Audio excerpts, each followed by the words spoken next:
తెలంగాణలో వ్యవసాయ రంగాన్ని మరింత బలోపేతం చేయడానికి ముఖ్యమంత్రి రేవంత్ రెడ్డి కీలక నిర్ణయం తీసుకున్నారు.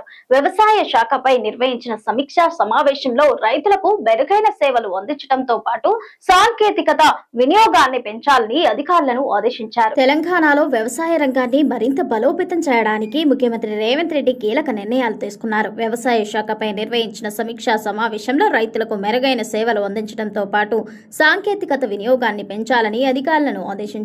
రాష్ట్రంలో బోనస్ అందించే 7 రకాల సన్నవడ్ల విత్తనాలను రైతులకు అందుబాటులో ఉంచాలని సీఎం రేవంత్ రెడ్డి సూచించారు.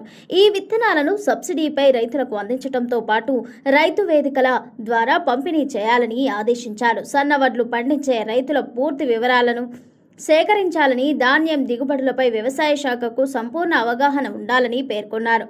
భద్రాద్రి కొత్తగూడెం జిల్లా దమ్మాపేట మండలంలో అమలు చేస్తున్న పైలట్ ప్రాజెక్టును మరింత విస్తరించాలని ముఖ్యమంత్రి సూచించారు. వ్యవసాయ రంగంలో ఆధునిక సాంకేతికత వినియోగాన్ని పెంచాలని, ముఖ్యంగా ఆర్టిఫిషియల్ ఇంటెలిజెన్స్ వ్యవసాయ సేవల్లో ఉపయోగించాలని తెలిపారు.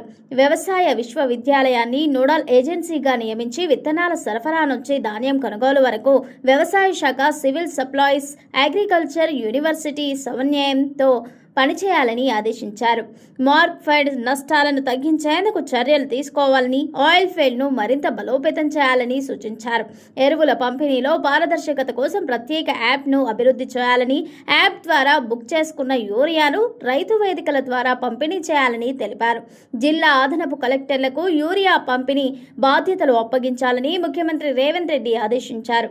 అదేవిధంగా ఎరువుల కేటాయింపులపై కేంద్ర ప్రభుత్వానికి నిరంతరం లేఖలు రాయాలని, రామగుండం ఎరువుల కర్మాగారంలో ఉత్పత్తి అయ్యే ఎరువులను తెలంగాణకే కేటాయించేలా కేంద్రంపై ఒత్తిడి తీసుకురావాలని సీఎం స్పష్టం చేశారు. ఈ అంశంపై అన్ని పార్టీల ఎంపీలతో సమావేశం నిర్వహించాలని కూడా సూచించారు.